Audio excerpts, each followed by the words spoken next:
मिल जाई करो जे करला भर नइखे मिल जाई करो जे करला भर नइखे। हर हर बोल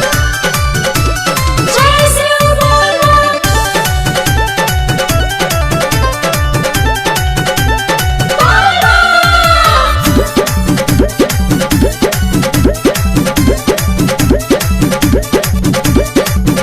और चीजें सुनीली है मन जाता चुनती है हो जाए दिल के मिलन हो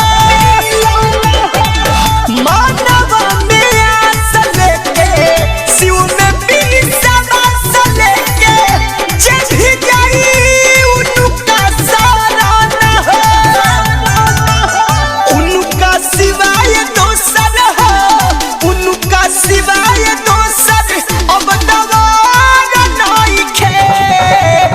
मिल जाई करो जे करला भर